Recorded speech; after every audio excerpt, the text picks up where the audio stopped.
Hello, this is Karen Johnson again with another in the series of videos on the history of Proctors brought to you by the Proctors Historical Society.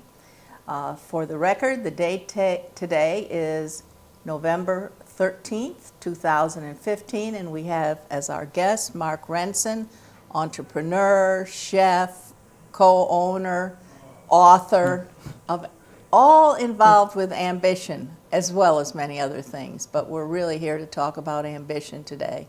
So Marc, tell me a little bit about your background, how you got in the food business. When I was 16 years old, I had my first job at a diner, and I was a pot washer. And I was washing pots, and I'm just like, you know what, I think I could like this. And then they gave me a 50-cent raise, and I was like, wow, you know, I'm making a little bit more money. And then I was like, well, why don't you let me make sandwiches? And that's when my whole world opened up. I said, you know what, I really like this, and this is what I want to do. So there I was, 16 years old, pot washer to sandwich maker. And then you told me you went to community college. Yep, then I worked at a diner for 2 years through high school, and then I went to Schenectady County Community College here, of course, in Schenectady. And I entered there at 1989, and I graduated in 1992 with my culinary arts degree. I worked at many restaurants in the Albany area. I traveled a lot with the college. I went down to Kentucky for two derbies. I did one Breeders' Cup. I went down to Florida and I did their internship with the Marriott. I don't believe that program exists now, but I was there for 4 months, and I did as much. So you've been around. Yes, I've been around. I did as much as I could with the college. And then I worked at a 4-star restaurant here in Schenectady, in Albany, called the Shipyard, and I was there for 4 years. And that's where I really honed everything that I've learned from college at that restaurant. And then I went on to become a restaurant chef at the Sheraton Inn, and then I went on to become restaurant manager at another smaller restaurant in Albany. And then I did campus life. I went to St. Rose, and then I went to the University of Albany, and I finished my, shall I say, working career as food production manager there, and then we opened Ambition. That's great. Well, my recollection is that at a certain year, and I can't remember which one, I hope you can tell me, you and your partner, Greg Solomon, showed up on J Street as two entrepreneurs on a street that was really not doing that well. That is absolutely... And tell us how you plunged into really making J Street a special place. Well, you know, it's really a magical story. The restaurant opened on April 10th of 2000, which is a little over 15 years ago. We bounced on the street in 1999, and my partner, Greg Solomon, says, I want to make Schenectady a better place. So we were looking at businesses where we can rent from, and we saw a couple of businesses, but they were not, they didn't have restaurants in them. So to put a restaurant in the cost was we just couldn't afford that. So we were walking down the street on J Street, and my keys fell in my pocket. And as I reached down to pick up the keys, I looked up, and there in front of me is the landmark, the Old J Tavern, with a little for sale sign in the window. And if that's not divine intervention, I don't know what was. People often say, we were looking for a building, but a building found us. So you called the number, and the rest is history. Actually, we walked right in, and we said, we see that the place is for sale. And was the proprietor. Her name was Stephanie Carwin. And she says, I'm 75 years old, and I'm ready to sell. So at the same time, or approximately the same time, Greg developed a business of mailing and equipment for stationery and things of that type. Yeah, it's a business office store, yes. And then there was a candy store at one time. Yes. You tried a lot of things. We did try. We tried the candy store, and it lasted like 4 or 5 years, but I realized that I'm a better chef than I am a retail operator. So although it was fun and we found our niche, and it did well for the most part, I'm not saying we made a lot of money, but it did well. But I've learned my niche is owning a restaurant and being the best Marc Renson I can be and running a restaurant. So we got rid of the candy store. Let's just mention where Ambition is. What is your address? Ambition is on the pedestrian walkway, which is 154 J Street. And it's not that hard to find. Not from Proctors, nope. You could probably throw a baseball and hit us. So but don't do it. One of the exciting things about your restaurant was that people from Proctors. There weren't that many places to eat at that time at all. Correct. But not only did the public find it, but a lot of our cast found Ambition, and they Yes. got very attached to it. Yeah, I always say like attracts like, and I like food, music, and Hollywood. And back in 2000 when we opened, I didn't understand the law of attraction where what you think manifests. So here we decorated our restaurant in movie nostalgia, and cast members would come in, find the place, fall in love with it, and then they would start telling people, next time you come to Schenectady, you got to go to Ambition. You got to go to Ambition. And that's really how that ball started rolling, is all the cast members would go back to New York and say, next time you're in Schenectady, you got to go to Ambition. So you developed a relationship with all these companies. Were there any Yeah. special things that happened or people that you particularly remember? Everything is special. Everything had its great moments. We've had a lot of cast parties for Mamma Mia and The Lion King, and a lot of craziness, a lot of drinking, just a lot of fun. I think probably one of the bitter moments is when Christian Chenoweth came to Proctors. And I, again, used what I call the law of attraction, and I wrote on a piece of paper, Christian Chenoweth will come in Ambition and I will feed her. And you did not tell her this? I did not tell her this, nor did I tell Proctors this. So the day she was supposed to be in town, she didn't come in. And we closed, it was 2 o'clock in the afternoon. I was like, I was a little upset, but I was like, whatever. And then I went to the food supply store because I had to get a couple of items because we were going to be open that night to feed the cast and crew going to the Kristen show. I get back to the restaurant at 3 o'clock. I think it's January, February. It's really, really cold. And I get back to the restaurant. I'm there for about 2 minutes, and in come these 2 women. And we're like, we're sorry, we're closed. And the one woman said, well, can I just use your bathroom? And I'm like, yeah, sure. So she goes into the bathroom, and there's other ladies standing at the front door. So I was like, you know what, take your jacket off and sit down and we'll feed you. Because I'm like, the grill's on. What's going to be so hard about feeding 2 people? So the woman gets all excited. She gets to the booth, and the other woman comes out of the bathroom, and the one lady goes, hey, Chris, they're going to feed us. Take your jacket off. She takes her hat off. She takes her coat off. It's Kristen Chenoweth. I go a little nuts. I'm like, oh. And it was just magic. I had Kristen Chenoweth all to myself for an hour. She ate, we laughed, we talked. A brilliant, amazingly talented, lovely little lady she is. And it's one of my greater moments. And actually I did the same thing with George Hamilton. I said, I will feed George Hamilton and he will come in the restaurant. And the same thing, the better thing is, he asked me to feed him that entire week he was here. So I was his personal chef that entire week in George Hamilton. Did you have special food? Well, he ordered the food for me, what he wanted. So I would feed it for him for that week. So that was even more fun. It's just the power of thought. You get what you put out. This is very interesting. Yeah. So besides that, you've had Pete Seeger over there. I've had Pete Seeger, the folk icon, the New York Times bestselling author and skinny girl, Bethany Frankel. She actually came in Ambition. She made a YouTube video and then sent it out to her 1.5 million followers. So to tell about your restaurant? To tell about the restaurant, to tell about her tour and where she was on her tour, but also how much she enjoyed Ambition, how much she liked the food, and she also said that she recommended us for diners, dives, and drive-ins, which hasn't happened yet, but we'll it's see. on one of your notes. Exactly. We'll see. We'll see when that one happens. But yeah, it's just with my reputation with Proctors, they had the show Priscilla, Queen of the Desert, and they said BroadwayWorld.com wants to film them on tour, and they said, can we film a video to put on BroadwayWorld.com in your restaurant? I'm like, absolutely. So BroadwayWorld.com, which is a huge international site, also came into the restaurant, filmed while Priscilla was here, what the cast do while they're in town, and that went out to millions and millions and millions of people. Wow. So my little restaurant. When you had sent me some communication in advance of this show, you said that Bradley Cooper found you. Yes, and adopted you, apparently. Apparently, for 7 weeks, he adopted me and said, feed me. So I was like, okay. You don't do peanut butter and jelly, though, right? I would have if he wanted it. But he was here filming the movie The Place Beyond the Pines, and that was 2011. and he wanted a paleo diet, and he wanted me to feed him his paleo diet, which is, the caveman diet. It's no grain, it's no bread, no salt, no, I forgot now. Nothing good. Nothing, anything, yeah, exactly. Anything good you can't have. No sugar.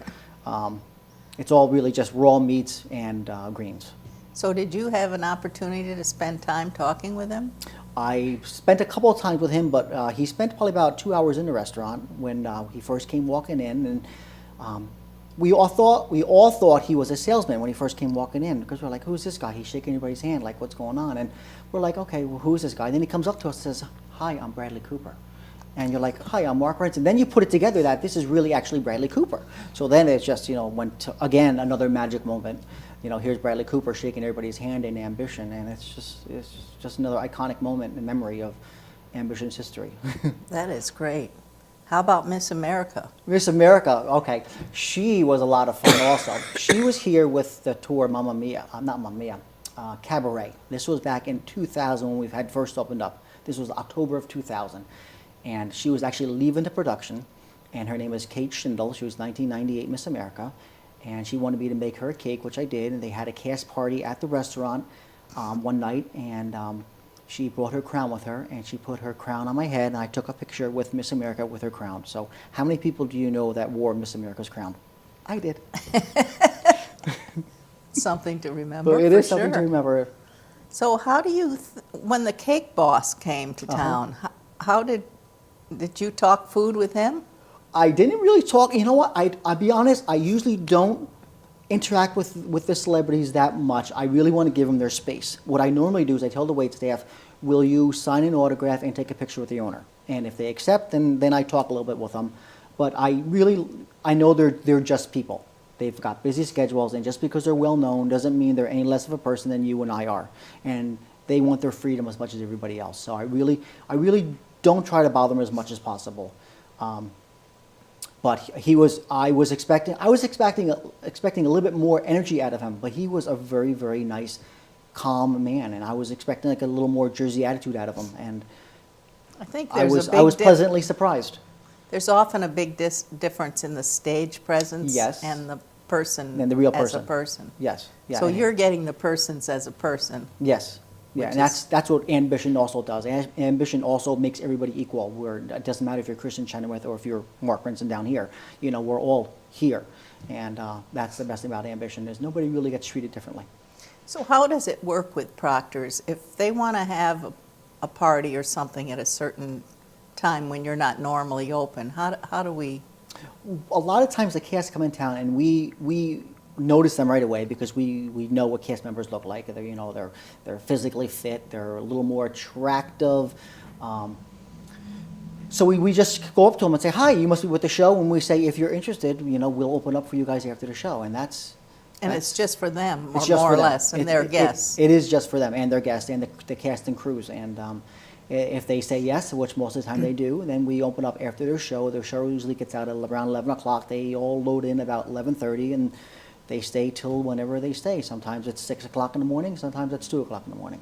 So for very many years, there were probably very few places that would serve food after 11. Yes. And that's when really the casts need to eat because they don't usually want to eat before they go on stage. Correct. And that's also how, when in the early beginning, when we started feeding these and started having cast parties for the cast, that's when they all said, when you're in Schenectady, go to Ambition, because the theme was they will feed you. And we did. And we still do. And you do all diets. I do all diets. Whatever you have, throw it at me. I might not know what the diet is, but I'm a chef. I can learn, boom, in 20 minutes. I have calibrated magic fingers, people say, so I could just look at something and pow. And I've always been very good with my hands.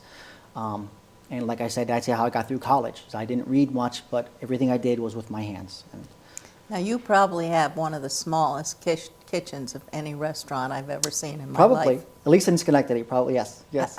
Do you know about how big it is? It's actually 9 foot by 9 foot. Yeah. Because you go in there and it's like a miracle that Yeah. you can put the amount of food out that you do. It honestly is the size of a closet. And when we first opened up, my food rep, which was Cisco, said to me, I'm going to be out of business. They didn't tell me this, but they said amongst themselves, I'm going to be out of business in 9 months because my kitchen is too small to feed my dining room. And 9 months later, I had a gold account with Cisco because I was feeding so much. And I have, since then, Ambition has broken everybody's stereotype of what a restaurant can and can't do. So I'm very proud of my little Ambition. So how did you think about when you decorated it? I mean, there are bottle caps in Yes. the wall, and there's assigned men working over the kitchen, and a lot of real interesting stuff around. Well, you know, I like to say that ambition is my soul, and it's really true.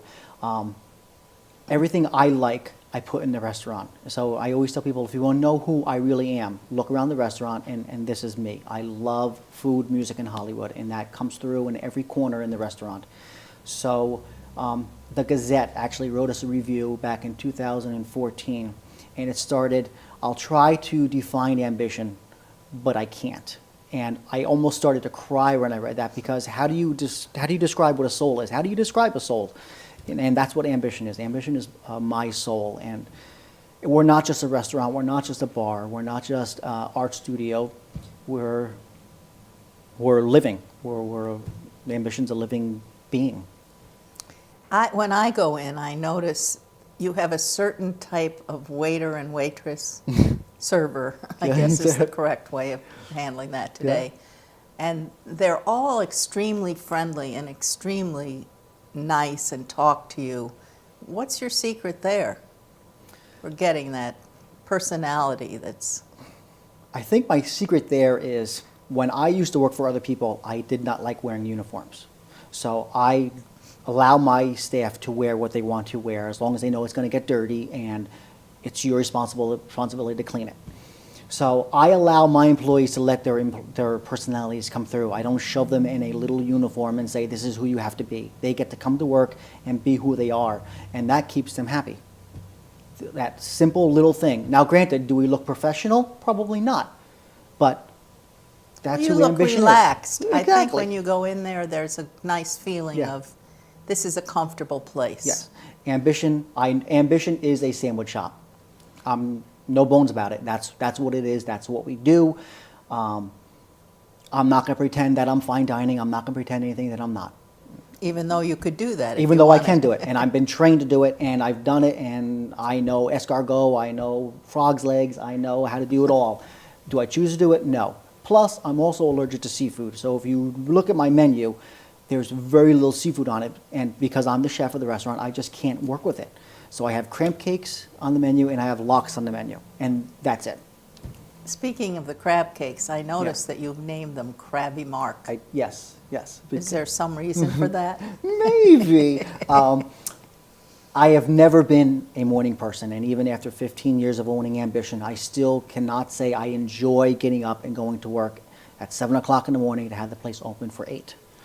I would much rather go in at 11 o'clock, have my cup of coffee, do the gym, then go to work. But it is what it is, so when I get to the restaurant, I'm usually very quiet, I'm usually very reserved, and I love it being there by myself for the first hour, and it's nice and quiet, and nobody's bothering me, and You kind of get I your slowly day going. come to life, and I come out of my shell, my crabby shell, and when my employees get there, sometimes I say good morning, sometimes I don't. It all depends what kind of mood I'm in, because I'm very true to my zodiac sign. I am Cancer the Crab.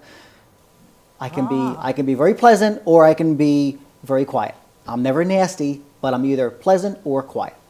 So how do you invent a sandwich? Imagination.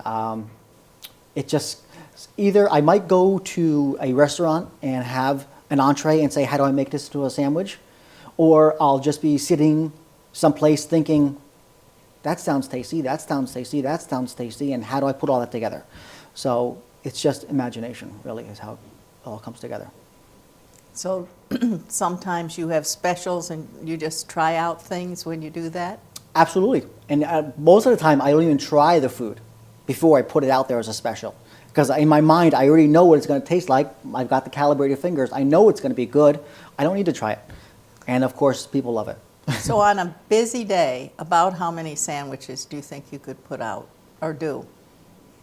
You know what? I have 15 years. I don't do head count. I don't know. I don't know how many people we see a day. And I know some people are probably cringing at that right now because I like to think of myself sometimes as an artist and not so much as a businessman. And I think that's what keeps ambition fun too, is because I am an artist.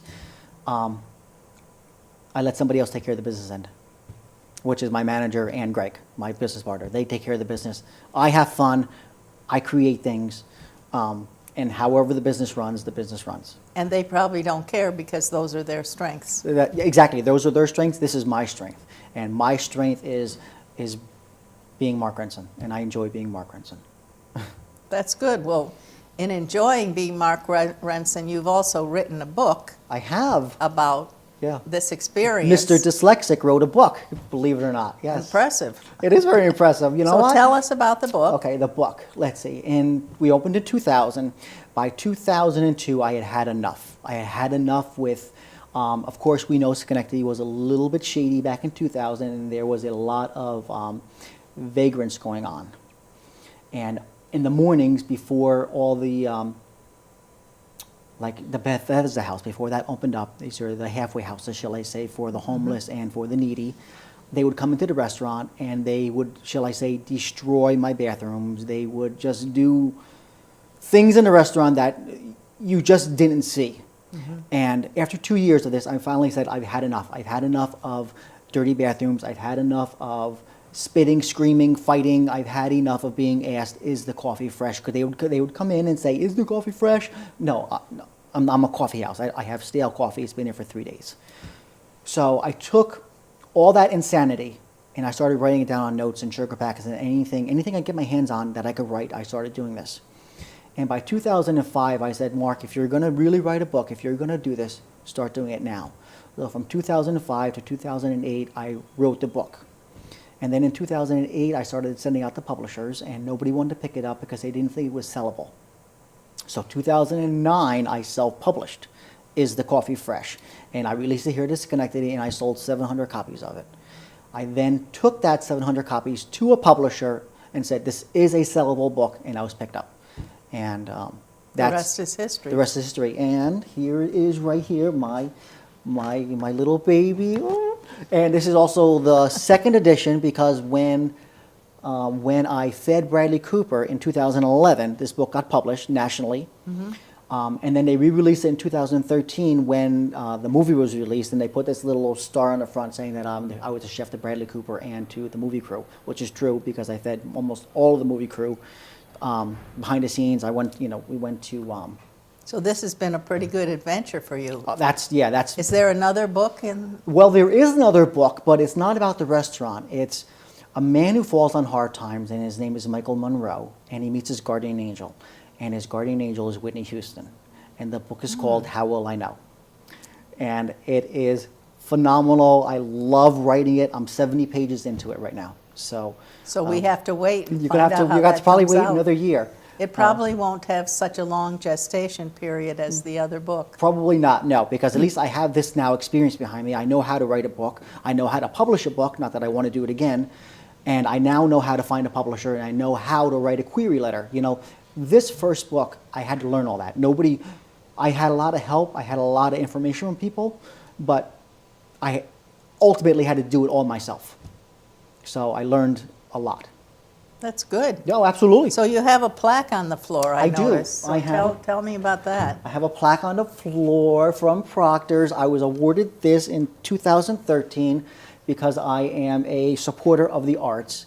And I was presented this by Philip Morris on the main stage at Proctors, and I couldn't have been more proud to be offered this award and to be thought of when there's so many big names in Schenectady these days, between Mazzone and Malozzi's and all those big boys, and Proctors thinks of me.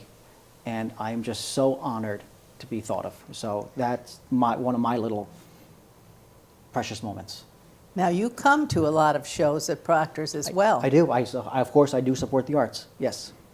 I love shows. I love So how do you singing, get dancing. away from ambition? Well, the thing is, we close when the shows start. Okay. And everybody we feed is usually out of the restaurant by 20 minutes of 8. So I, take my shirt off, put a clean shirt on, spray some cologne, and away I go to the theater. And we run in 5 minutes before the show starts. So. Okay, and then you run out. And then I run out and do a cast party, and then I'm there till and 2 or 3 o'clock in So the I morning. assume that's through well-planned prepping and et cetera that you're able to do Yes, that. we know when the cast parties are going to happen. Yes. So, and usually we only have one cast party when the casts are in town for a week long. So it's not like I'm having a cast party every single night. So So that's it's a lot. It's a pretty lot of work. exciting. It's a lot of work, but it's a lot of fun, and I couldn't see myself doing anything else in life. And I always say that one day ambition will retire, and when ambition retires, I will probably spend the rest of my life, my working life, as a waiter, because I just love this industry. I love food service. I love it. It's very dysfunctional. It's very seedy. I love it. You don't mind garbage. I don't. Unfortunately, I've eaten out of the garbage before, so I'm not too proud. I've never have been too proud, and if I have to, I always say it's one of my strengths. Is I'm not a proud person. I think you're pretty resilient and have really done a beautiful thing for Thank us you. with ambition. Thank you.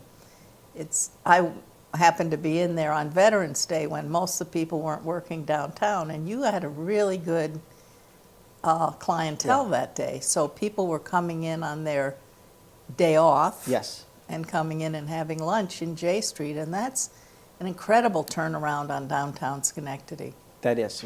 We have always done well on holidays, shall I say, when people are off, and it's nice to see people do come to downtown to think of, let's go to downtown and let's eat. And where do you want to eat? Oh, we want to eat at Ambition. What a gift to be thought of that way. Well, I'm lucky that I'm there. Is there anything else you want to talk about that we haven't touched on? I don't think so. You talk pretty fast. Well, I do talk pretty fast. I do know that. That's my dyslexia, because my mind jumbles everything up in there, and I got to get it out really, really Well, fast. it's also very clear what Okay. you've said, so I Good. appreciate that. Good, not a problem. So, well, thank you very much, Mark, for being here, and we'd like to thank our audience for watching and remind you that this is a project of the Schenectady Proctors Historical Committee, and today's date is Friday, November 13th, 2015. Thank you for watching.